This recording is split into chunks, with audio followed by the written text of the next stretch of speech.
Benny Program.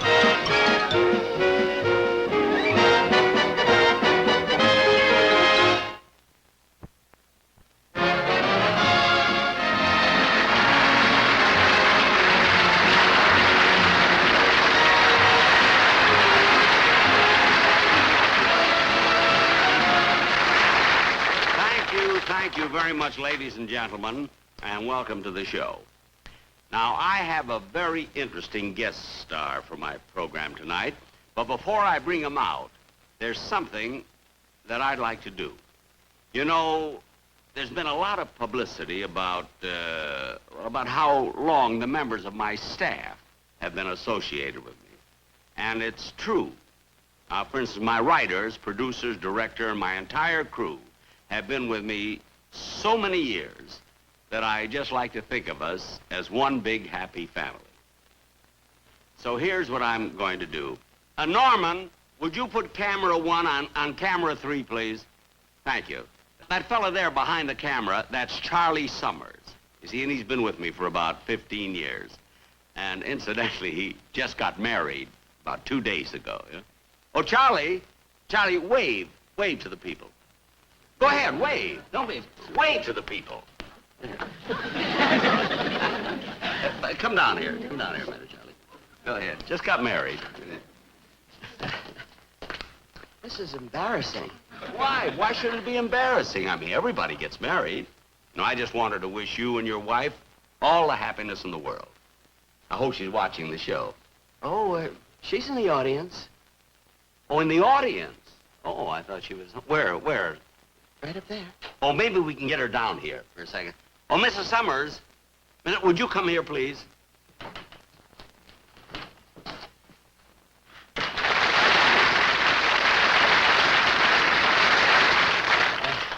Mr. Benny, this is my wife, Selma. Well, Selma, I'm very glad to meet you. And I want to say you got yourself a fine man here. You know, I'm very, very fond of him. He's been working for me for 15 years. I know. How come you never gave him a raise?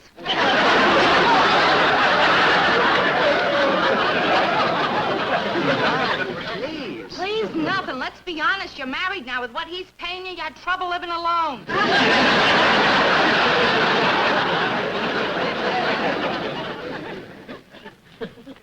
But Charlie never complained. Of course he never complained. He's a spineless schnook, and you took advantage of him.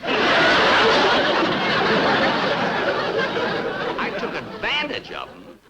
How can you say that? I've always liked Charlie. I've always told him how important he was to me. Well, why don't you put your money where your mouth is?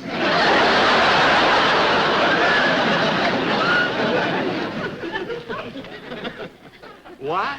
And while we're talking, that was some crummy wedding gift you sent us. 2 dozen paper plates.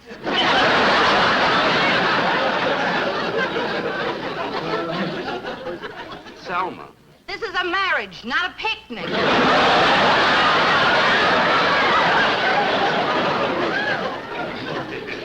Selma, please. Let's face it, you're nothing but a cheapskate, and you ought to be ashamed of the way you treat your help. You ought to be horsewhipped.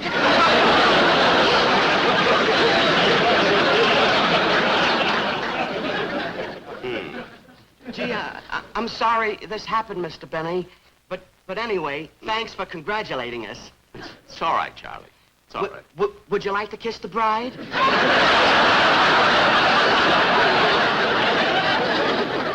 Not until I've had my rabies shot. Well, lots of luck, Charlie.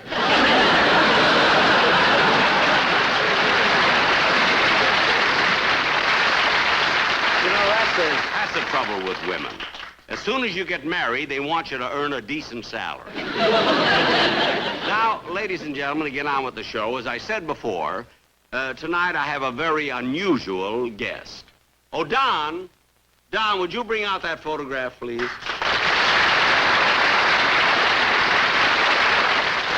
Now, would you hold this up so the audience can see? Certainly, Jack. Now, this is a picture of my guest taken when he was a little boy, see? And he had something to do with my career back in the days of radio. Now, how many of you remember the feud I carried on with Fred Allen? all of you. But for those of you who don't, Fred and I for years had sort of a running argument. Oh, Jack, I remember that feud as though it were yesterday. Fred said the funniest things. Yes, he certainly did. Huh? Oh, Jack, do you remember that great line he had about your being cheap? Well, he said so many. Which one do you mean? Well, he said, I wouldn't say Jack Benny is cheap, but he's the only man I know who would open a can of sardines, eat the fish, use the can for a cigarette case, and have the key made into a button hook.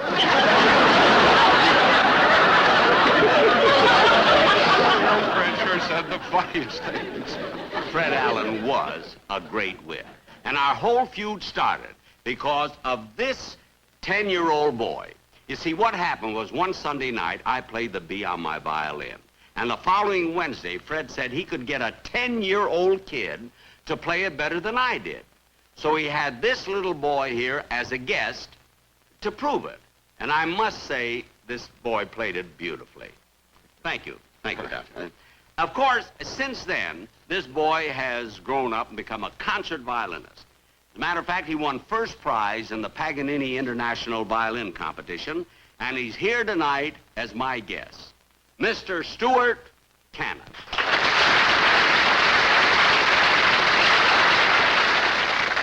Ladies and gentlemen, this was that little boy who started my feud with Fred Allen.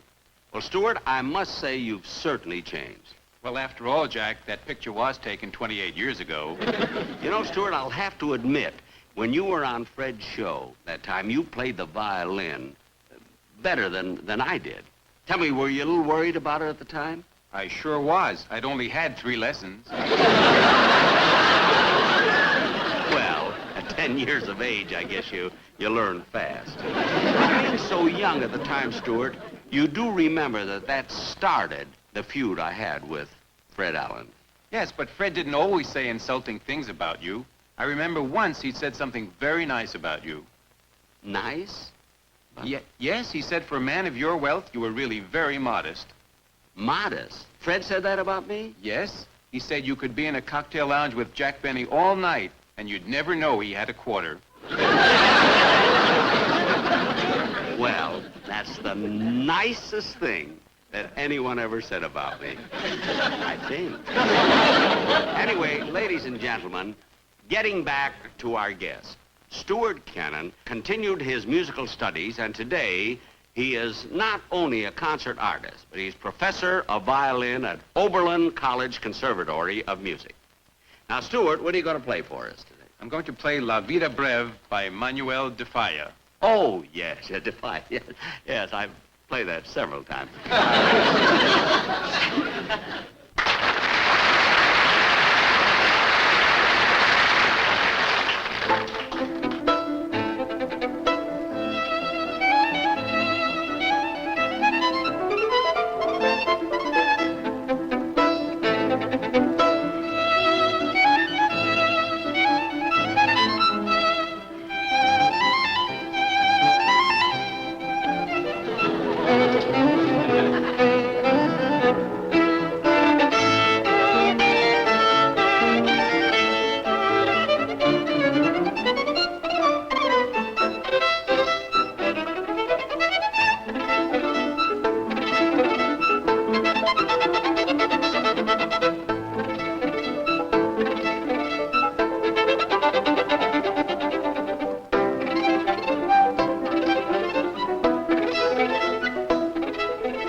You were very, very good.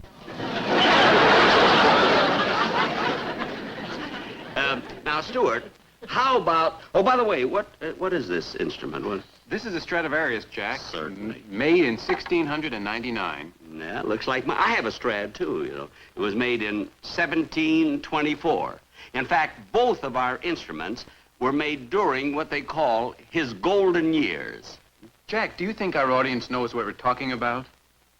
Well, ladies and gentlemen, the reason we're discussing the dates of our instruments is because there's quite a difference in Stradivarius violins depending on the period in which they were created. Now, when our violins were made, you see, Stradivarius used to work months and months and months to make sure that every detail was perfect. You see, Antonio Stradivari was a perfectionist.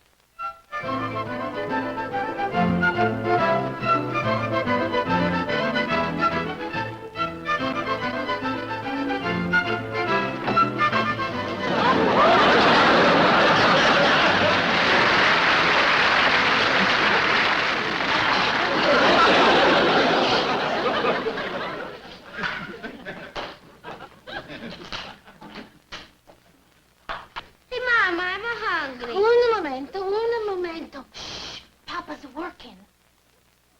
Ah, such a beautiful shape. Such a nice curves. Thank you, Papa. No. I'm gonna talk about the violin. The violin. That's all that you think about. That's all you know. What are you talking? I think about you all the time. When are we gonna have the baby? There's the baby. Where was I? Where was you? You was working on that violin. Well, when Antonio Stradivari, when he make a violin, she's got to be perfect. I have to make a nicer polish. Nicer polish. Let's see, where are those hummingbird wings? Papa, how much longer can we go on like this? It takes you so long to make one violin. We have so little to eat. Look at my poor starving brother. Yeah, he's all a skin and a bone. 300 pounds of him. If he's so hungry, why no go out to work? He can. He's stuck in the chair. All right, at least he's stuck in the chair. At least he's a quiet. Bambini, come, sit and eat.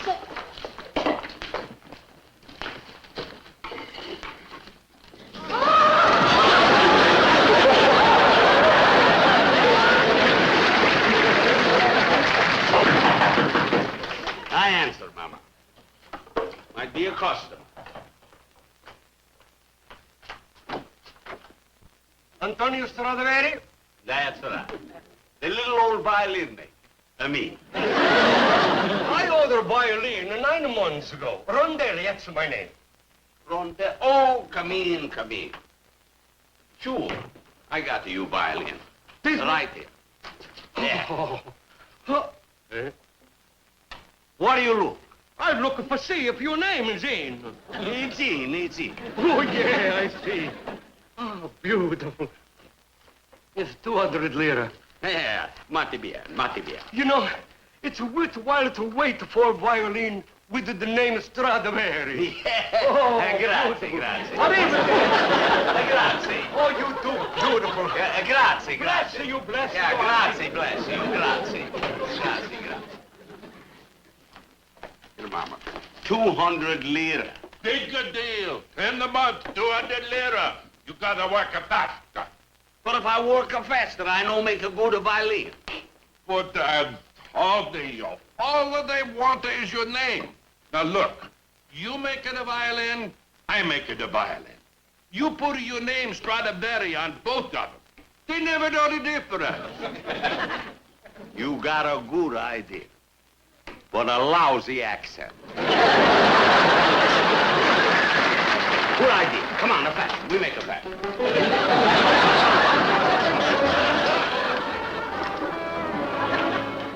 Antonio Stradivari. Yes. Here's a two violin. See, here, say my name. Antonio Stradivari. That's right. Oh, here you are, 400 lira. Yeah. Oh, wonderful, magnificent. Thanks. Antonio Stradivari. Arrivederci. Arrivederci. Yeah. Dankeschön. Dankeschön.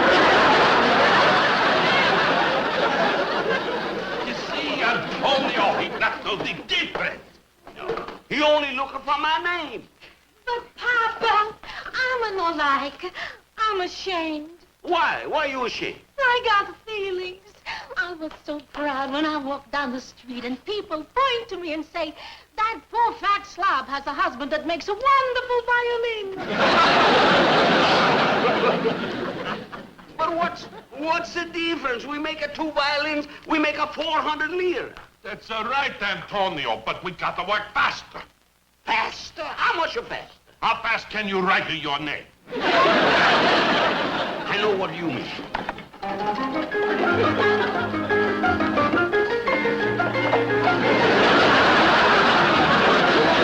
Wait, give me back, Mama. I forgot to cross a T.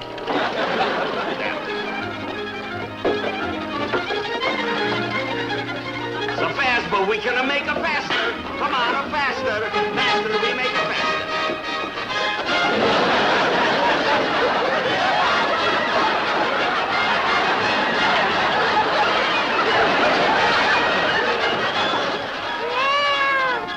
Not yet.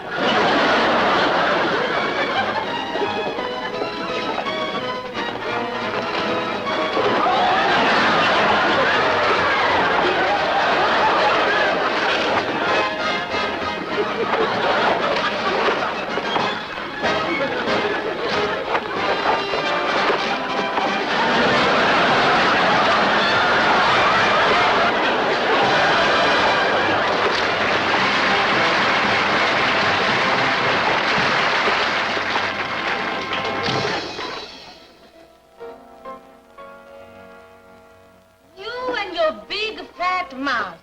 We've been making violins faster than we can sell them. What do we do now? We got thousands of violins. Wait a minute. I forgot it. I got a way we sell the violin. I got an advertising a campaign. An advertising a campaign? Yeah, and we have a slogan, too. Listen to the slogan. Promise her anything, but give her a Strad. Then we follow that with a Stradivarius, a sound of good, like a violin a shoe. What's only I got a good one? What? Next time, take it to Stradivarius and leave it to Boeing to us. That's a good one. Come on. We get this campaign moving. Come on, we got more. More, sir. Come on. Come on. We have a lot of time we make it a violin. And we have more slogan. More slogan. I got the million slogans. Stradivarius is the only polyunsaturated violin. That's good. The violin that a snap. She's a crackle. She's a pop. A Tippecanoe. And Stradivarius, too.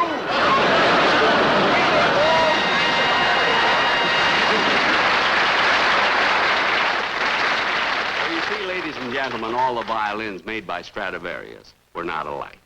Isn't that true, Stuart? Yes, Jack, but I doubt that scene you just did was factual. Stuart, we're doing a comedy show. We don't want to be factual. We want to be funny. Now, how about playing our duet? Ladies and gentlemen, we're now going to play the number that started the feud between Fred Allen and me 28 years ago. The Bee.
Thank you very, very much, ladies and gentlemen. Well, that's the show. And I want to thank Stuart Cannon for appearing on the program. How about that duet we played? I must admit, in all honesty, that I didn't think a man like Stuart Cannon, a professor of music, a fine artist, would actually appear on a television show and play a duet with me. I guess it proves that teachers really are underpaid. Well, good night, folks, and I'll be seeing you soon.